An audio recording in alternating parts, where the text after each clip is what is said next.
Hello बच्चों, welcome to Quants Academy powered by Qutrix. स्वागत है आप सभी का डे 30 में, जहां पे हम लोग कर रहे हैं नवोदय विद्यालय सैनिक स्कूल की तैयारी। और इस सीरीज में हम लोग कर रहे हैं टॉप 500 क्वेश्चंस जो पिछले वर्षों में आ चुके हैं।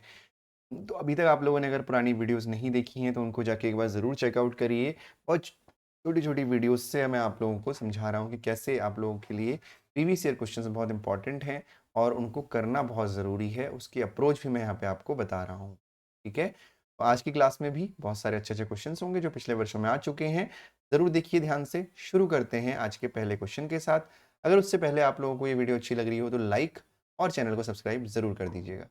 तो पहला क्वेश्चन है आपके सामने, 5.28 इंटू 0.8 इज इक्वल्स टू, अगर 4.224 है then what is the value of 52.8 into 0.8। देखिए ऐसे क्वेश्चन में आपको ऊपर जो लिखा हुआ है ना, इसका कोई यूज नहीं करना। बिल्कुल भी बिल्कुल इस्तेमाल मत करो इसका। वो आपको हिंट के लिए दे रखा है, लेकिन इसका यूज करने की आपको बिल्कुल भी जरूरत नहीं है। और जरूरत क्या, आप करोगे ही नहीं इसका यूज, क्योंकि अगर इसका यूज आप करोगे तो आप गलती करोगे। आपको क्या करना है, सिंपली मल्टीप्लाई करना है 52.8 इंटू 0.8। ठीक है, 8 8 जा 64, कैरी 6, 8 2 जा 16 और 6 22, कैरी 2, 8 5 जा 40 और 2 42, 1 2 42.24 आपका आंसर, यानी ऑप्शन नंबर ए। ठीक है, ऑप्शन नंबर ए आपका आंसर हो गया। क्लियर है इतना? कोई दिक्कत तो नहीं, कोई दिक्कत होनी भी नहीं चाहिए, बहुत आसान क्वेश्चन है ना। ऊपर वाले का इस्तेमाल नहीं करना है क्योंकि उससे गलती होने की संभावना बढ़ जाती है। आप भूल जाइए, आपसे पूछा गया है 52.8 इंटू 0.8, तो बस इतना कर दिया, दैट्स ऑल। ठीक है, अगला, what is the 6% of 800? What is the 6% of 800, यानी 800 का 6% कितना होता है? बहुत आसान क्वेश्चन है। 6% का मतलब होता है 6/100, ऑफ का मतलब होता है इनटू, और 800 की जगह 800, 20 से 20 काट दिया, 6 8 जा 48, है ना।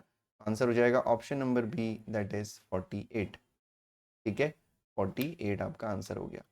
अगला क्वेश्चन देखिए, a man purchased a scooter in rupees 47000, he spent rupees 3000 on its repairing, he sold it in rupees 52000, what is his gain or loss percent? ठीक है, चलिए देखिए, एक व्यक्ति है, उसने स्कूटर खरीदा 47,000 रुपए का। he spent rupees 3000 on its repairing, he sold it in 52,000, what is his gain or loss percent? ठीक है, देखो ध्यान से।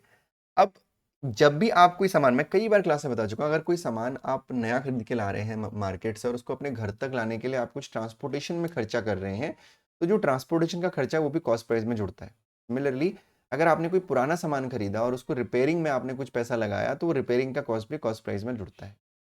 ठीक है, तो आपको यहाँ पे गेन और लॉस परसेंट निकालने नहीं, कोई लाभ या हानि प्रतिशत निकालना है। तो उसके लिए आपको कुछ चीज़ों की जरूरत पड़ेगी। एक है कॉस्ट प्राइस यानी क्रय मूल्य, एक है सेलिंग प्राइस यानी विक्रय मूल्य, और एक है प्रॉफिट परसेंटेज या लॉस परसेंटेज का फॉर्मूला।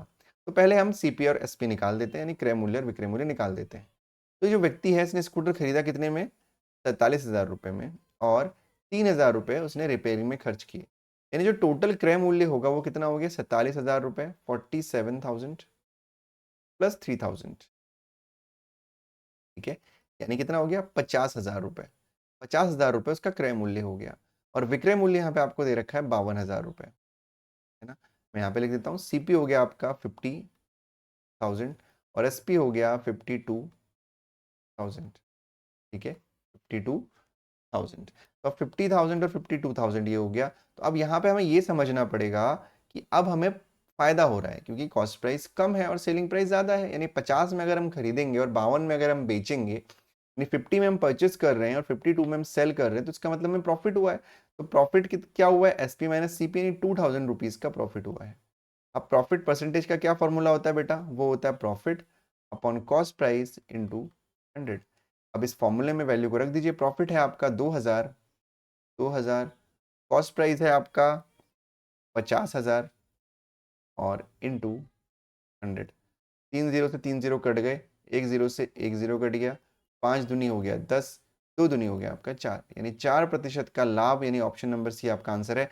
अब इसमें ना कई बार एग्जाम में आप लोग गलती करते हो। क्या गलती करते हो, 4% आया जल्दी से, क्योंकि नीचे नजर तो गई नहीं हमारी, हमने सीधे ए पे जाके टिक कर दिया, ए पे जाके गोला बना दिया। नहीं, क्वेश्चन को बहुत ध्यान से देखना है।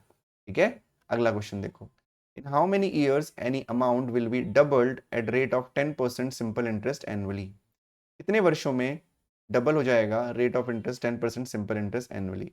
बहुत आसान क्वेश्चन है, साधारण ब्याज का प्रश्न है बेटा। तो साधारण ब्याज का प्रश्न कैसे करते हैं, फॉर्मूला लगाते हैं साधारण ब्याज का, यानी एसआई का। यानी एसआई इक्वल्स टू होता है P into R into T upon 100। यानी साधारण ब्याज बराबर मूलधन गुणा दर गुणा समय बट्टा 100। अब जो जो वैल्यू आपको दी गई है, देखो how many years amount will double. अब यहाँ पे ये क्वेश्चन मैंने पहले भी आपको बता रखा है, डबल है ना, जहां पे आ गया कि डबल हो रहा है या ट्रिपल हो रहा है या 4 गुना हो रहा है या 5 गुना हो रहा है या पे 6 गुना हो रहा है, वहां पे फॉर्मूला वॉर्मूला नहीं लगाना। क्यों, इतना लंबा हो जाएगा ना क्वेश्चन, जब तक आंसर निकालोगे तब तक आपके साथ वाले और क्वेश्चन करके निकल चुके होंगे। ठीक है, तो जहां पे डबल हो रहा है, अगर कोई अमाउंट डबल हो रहा है या ट्रिपल हो रहा है, तो डबल के केस में आपको फॉर्मूला लगाना है are into T is equal to 100। Triple के केस में आपको फॉर्मूला लगाना है are into T is equal to 200। 4 गुना के केस में आपको फॉर्मूला लगाना है are into T is equal to 300। 5 गुना में लगाना है are into three is equal to 400। Basically one one कम करते रहोगे। तो यहाँ पे डबल हो रहा है ना, तो डबल में हमें कौन सा फॉर्मूला लगाना है, R T is equal to 100। ये फॉर्मूला लगाने की आवश्यकता फिलहाल नहीं है। तो क्या है हमारा formula, R into T is equal to 100 है बेटा। ठीक है, are into T is equal to 100। अब यहाँ पे आपके सामने दिया गया है कि 10% सिंपल इंटरेस्ट, ये रेट दे रखा है, तो आपको समय निकालना है। तो भाई टी तो है, आर की जगह पे आप 10 रख दीजिए, 10 गुना टी बराबर 100 हो गया। तो टी इज इक्व टू हो गया 100 अपॉन 10, यानी 10 years is your answer. Option number C. देखो देखते ही आंसर आ गया। तो हमें, क्योंकि हम 2023 का एग्जाम देने वाले हैं, 2024 का एग्जाम देने वाले हैं, तो हमें एडवांस लेवल सीखने पड़ेंगे। जो पुराने साल के एक्सपीरियंस है उसके अकॉर्डिंगली हमको काम नहीं करना है। ठीक है, चलो जी पढ़ते हैं, अगला क्वेश्चन करते हैं। अगला क्वेश्चन है आपका, इन हाउ मेनी ईयर्स। अच्छा, सेम क्वेश्चन है ये। ठीक है, तो आज हम लोगों ने जो क्वेश्चन किए हैं होपफुली आपको पसंद आए होंगे। बहुत छोटी सी क्लास थी, छोटी छोटी क्लासेस से ही हम लोग क्वेश्चंस करा रहे हैं। तो होपफुली आपको ये क्लास अच्छी लगी होगी। अगर क्लास अच्छी लगी है तो लाइक शेयर और सब्सक्राइब ज़रूर कर देना और पढ़ते रहो। ठीक है, अभी छोटी छोटी वीडियोस आ रही हैं, थोड़ा सा स्वास्थ्य ठीक नहीं है इसलिए छोटी छोटी, जैसे कि डिसकंटिन्यूटी ना हो इसलिए जो है क्लासेस छोटी छोटी भी आ रही है। 7 मिनट 8 मिनट की क्लासेस हैं, होपफुली आपको पसंद आ रही होंगी। छोटे छोटे क्वेश्चन हैं, कर लो, आपकी हैबिट हो जाएगी। ठीक है, thank you so much for watching. जल्दी ही लेंथ बढ़ेगी, फिर से 15-20 मिनट वाली भी होगी लेंथ। थोड़ा सा हेल्थ ठीक होने दो। ठीक है, bye bye and take care.